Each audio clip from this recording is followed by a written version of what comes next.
Hello everyone, देखिए अब lens makers formula करते हैं कनकेव लेंस के लिए। ठीक है, तो इससे पहले हमने क्या किया है, lens makers formula for convex lens. ठीक है, तो जिन्होंने वो वीडियो नहीं देखी है पहले वो वीडियो देख लो ताकि ये बहुत अच्छे से समझ में आए आपको। ठीक है, तो हमें कनकेव लेंस के लिए करना है, तो कनकेव लेंस बनाते हैं सबसे पहले। तो यहाँ पर तो ये देखो, ये मैंने यहाँ पर कनकेव लेंस बना दिया, समझ रहे हो। ठीक है, ये बन गया हमारे पास कनकेव लेंस और इसके लिए ये हो गई इसकी प्रिंसिपल एक्सिस। ठीक है, अब यहाँ पर देखो, यहाँ पर हम ये पोल बना देते हैं। कई जगह यहाँ पर सी लिखा हुआ है, ठीक है, सेंटर ऑफ दैट लेंस, तो सी भी लिख सकते हैं। और P1 P2 यहाँ पर लिखा हुआ है बुक्स में। ठीक है, सी से ये सेंटर ले लिया और यहाँ पर P1 इस सरफेस का पोल और इस सरफेस का पोल P2। ठीक है, क्योंकि ये सरफेस है आपके पास S1 और ये वाला सरफेस हो गया S2। समझ रहे हो ये चीज़। ठीक है, तो ऑब्वियस ही बात है, अगर ये सरफेस 1 है तो इसका सेंटर यहाँ पर बनेगा, मतलब स्फीयर का। तो वो हम यहाँ पर लिख लेते हैं कि स्फीयर का जो सेंटर बन रहा है वो यहाँ पर बन रहा है, दैट इज़ C1, और स्फीयर का जो सेंटर बनेगा वो यहाँ पर बनेगा, दैट इज़ C2। ये चीज़ मैंने आपको पिछली वीडियो में समझाई है कि कैसे लिखते हैं ये। ठीक है, क्लियर। तो कनकेव लेंस है, ठीक है, तो कनकेव लेंस में देखो ऑब्जेक्ट हम यहाँ पर कहीं प्लेस करते हैं। ठीक है, जैसे मान लो यहाँ पर मैंने ये ऑब्जेक्ट प्लेस कर दिया, क्लियर। तो यहाँ से रे ऑफ लाइट देखो यहाँ पर स्ट्राइक करेगी सरफेस 1 पर, इस तरीके से, जैसे मान लीजिए ये स्ट्राइक करी यहाँ पर। ठीक है, अब ऑब्वियसली बात है, यहाँ सरफेस 1 पर रिफ्रैक्शन होगी और यहाँ रिफ्रैक्शन होगी, तो सबसे पहले हमें यहाँ नॉर्मल चाहिए, और ये सरफेस 1 है तो C1 से नॉर्मल डलेगा इसका, क्योंकि स्फीयर का सेंटर ये है। तो यहाँ पर हम एक नॉर्मल बना देते हैं इस तरीके से। ठीक है, इस तरीके से ये नॉर्मल बना दिया हमने और इसका नाम दे देते हैं हम N1, क्लियर।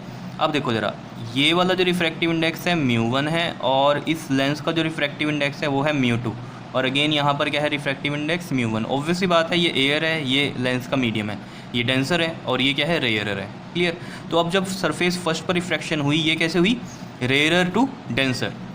अगर रेयरर टू डेंसर हो रही है तो बताओ ज़रा क्या होता है, बेंड टुवर्ड्स द नॉर्मल होती है। ठीक है, तो देखो ज़रा, अब बेंड टुवर्ड्स द नॉर्मल किस तरीके से होगी, देखो अगर ये लाइन यहाँ से स्ट्रेट जाए, इस तरीके से स्ट्रेट जाए, ऐसे जाएगी। ठीक है, तो इस लाइन के और इस नॉर्मल के बीच में कहीं पर भी हम बना सकते हैं, तो क्या होगी, वो बेंड टुवर्ड्स द नॉर्मल होगी। क्या इतनी बात क्लियर है या नहीं है, बताओ, समझ रहे हो कहानी। ठीक है, तो हम इस तरीके से इसमें ये चीज़ बना देंगे, जैसे ये जा रही है आपके पास इस तरीके से, ये बेंड टुवर्ड्स द नॉर्मल हो गई इस साइड। क्या इतनी बात क्लियर है या नहीं है, ठीक है, समझ रहे हो। बिल्कुल हल्की सी टिल्टेड कर दी हमने नॉर्मल की तरफ, क्लियर।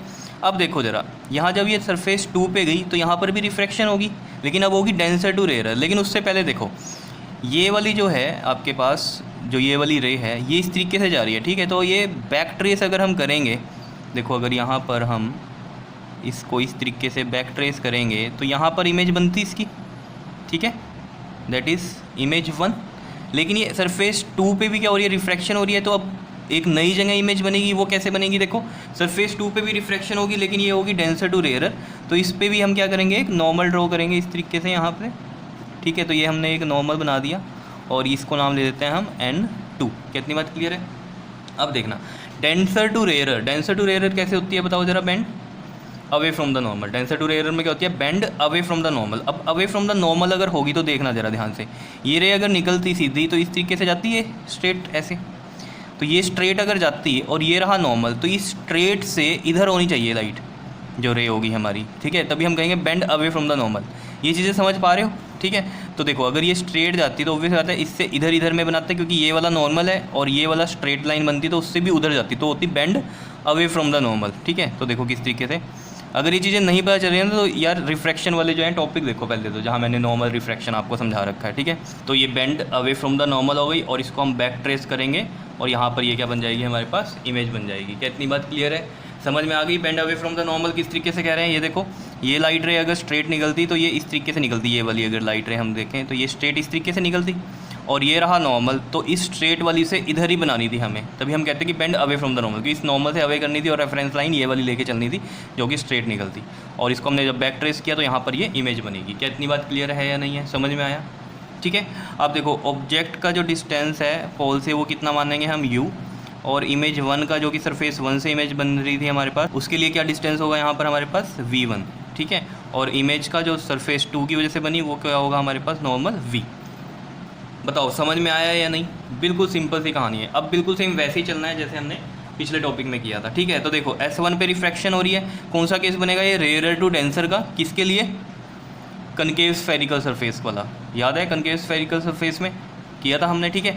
तो रेयर टू डेंसर वाला केस है और वो वाला फॉर्मूला हमारे पास लगेगा कनकेव स्फेरिकल सरफेस वाला। तो यही लिखा हुआ है हमने, refraction at surface S1 for surface S1, refraction from rare to denser medium at a concave spherical surfaces. तो कनकेव स्फेरिकल सरफेसिस के लिए जो फॉर्मूला था हमारे पास रेयर टू डेंसर का, वो क्या था, माइनस में μ1/u प्लस में μ2/v इज इक्वल टू में 1/r μ2 माइनस में μ1, ये फॉर्मूला था।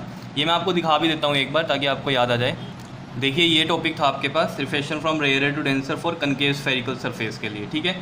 तो देख लो वहाँ पर भी इसी तरीके से बन रहा है हमारे पास जो सरफेस 1 है, ठीक है, और यहाँ से ऑब्जेक्ट, यहाँ पर ऑब्जेक्ट रखा हुआ है, तो सेम यही चीज़ बन रही है।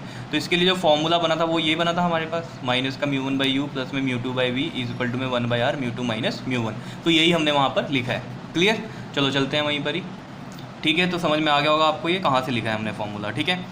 अब देखो इन फॉर्मूलों में वैल्यूज़ देखते हैं हम ज़रा। देखो माइनस का μ1 अपॉन में u, देखो u ऑब्जेक्ट का डिस्टेंस u ही है तो u ही लिखेंगे यहाँ पर, ठीक है। और साइन नहीं चेंज करने का भी सोचो, u इधर लेफ्ट हैंड साइड है तो यहाँ माइनस का u अगेन करेंगे नहीं। जब हमने फॉर्मूला ये वाला ड्राइव किया था तो वहाँ पर ऑलरेडी ये काम हम कर चुके थे, ठीक है। तो बार बार नहीं करना है, उसी फॉर्मूले का यूज़ कर रहे हैं यहाँ पर। बस हम क्या नहीं कर रहे हैं, हम इसको दोबारा से ड्राइव नहीं कर रहे हैं, इस फॉर्मूले को डायरेक्ट आपको यहाँ लिखना है, ये लर्न करना पड़ेगा इसलिए, ताकि यहाँ पर आप डायरेक्ट लिख सको, समझ रहे हो। तो बार बार यहाँ पर आपको साइन चेंज नहीं करने हैं, न्यूमेरिकल्स में आपको साइन चेंज करने पड़ेंगे, याद रखना, ठीक है। उसके बाद देखो प्लस में μ2 और v, सरफेस 1 के लिए देखो जरा इमेज कहाँ है, इमेज का डिस्टेंस ये बना था हमारे पास, ये I1 वाला, तो ये v1 होगा तो यहाँ v1 लिखेंगे, और 1 और यहाँ से देखो जरा ये C1 से P का डिस्टेंस ये कितना होगा हमारे पास, यहाँ हम लिखें अगर ये वाला क्या होगा, ये हमारे पास R1, और ये वाला C2 वाला क्या होगा हमारे पास R2 होगा। क्या इतनी बात क्लियर है। तो यहाँ हम लिखेंगे R1 और ये आ जाएगा μ2 माइनस में μ1। साइन नहीं लगाने हैं, बार बार बोल रहा हूँ, कहीं यहाँ R1 को सोचो कि माइनस में लिखना है, ठीक है। ये काम पहले ही हो चुका है हमारा, क्लियर है या नहीं है बात बताओ। यहाँ के बाद सरफेस 1 के बाद कहाँ रिफ्रैक्शन हुई, सरफेस 2 के पास हुई, ठीक है। ये वाला सरफेस क्या था हमारे पास, 2 वाला था ये वाला, तो सरफेस 2 पे रिफ्रैक्शन हुई है, क्लियर। अब सरफेस 2 पे कैसे हो रही है रिफ्रैक्शन, ये मीडियम है डेंसर और ये वाला मीडियम है कैसा, रेयरर, तो डेंसर टू रेयरर हो रही है रिफ्रैक्शन। तो डेंसर टू रेयरर के लिए फिर कौन सा फॉर्मूला होगा हमारे पास, कनकेव आपके पास स्फेरिकल सरफेस है ये वाला, और डेंसर टू रेयरर हो रही है, ठीक है। तो उसके लिए भी फॉर्मूला था हमारे पास, ठीक है, कनकेव स्फेरिकल सरफेस में जब डेंसर टू रेयरर जाएगी रे, ठीक है। तो देखो रिफ्रैक्शन एट सरफेस S2 ये लिखा हुआ है हमने क्या, for surface S2 refraction from denser to rarer medium at a concave spherical surface, concave पे डेंसर टू रेयरर वाला केस, ठीक है।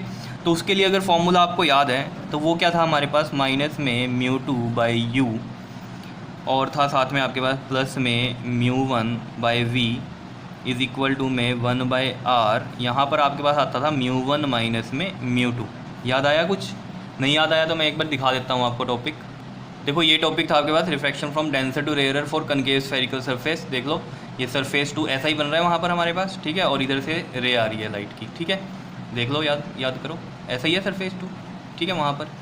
तो इसके लिए फॉर्मूला जो था ये था μ2/-u प्लस में μ1/v इज इक्वल टू में 1/r μ1 माइनस μ2, ठीक है। तो यही फॉर्मूला वहाँ पर लिखा है हमने, क्लियर। चलो चलते हैं वहीं पर ही। तो ये समझ में आ गया होगा आपको कि कैसे लिखा है हमने ये फॉर्मूला, ठीक है। अब देखो यहाँ पर भी वैल्यूज़ देखते हैं इनकी। देखो सरफेस 2 में u क्या रहेगा बताओ ज़रा, ये मैंने पिछले टॉपिक में भी बताया था आपको। देखो इस सरफेस के लिए अब ऑब्जेक्ट का डिस्टेंस क्या रहेगा, जो पिछले वाले सरफेस के लिए इमेज थी, मतलब पिछले की इमेज अगले का ऑब्जेक्ट का काम करेगी, क्योंकि उसी को उसने क्या किया है, शिफ्ट किया है। तो पिछले की जो इमेज बन रही थी वो ये I1 बन रही थी और इसी को इसने शिफ्ट करके यहाँ पर लाया जिसको हमने I लिखा था, ठीक है। तो I1 का जो डिस्टेंस है वो कितना V1 है, तो ये ऑब्जेक्ट का काम करेगा S2 के लिए, तो हम यहाँ लिख देंगे V1 प्लस में μ1 और इमेज का डिस्टेंस जो है वो कितना है, V ही है, क्योंकि यहाँ पर देखो I के साथ जो डिस्टेंस था वो हमने V ही लिया था, तो V लिखेंगे यहाँ पर, ठीक है। और सरफेस 2 के लिए जो रेडियस है वो कौन सी थी हमारे पास, R2, और साथ में इधर आ जाएगा μ1 माइनस में μ2।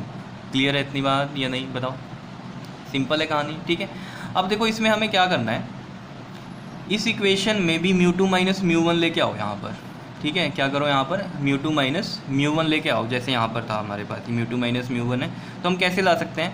देखो ये वाली तो एज इट इज़ रहने दो यहाँ पर, इसको तो मत छेड़ो, माइनस का μ2/v1 प्लस में μ1/v, ये तो ठीक है।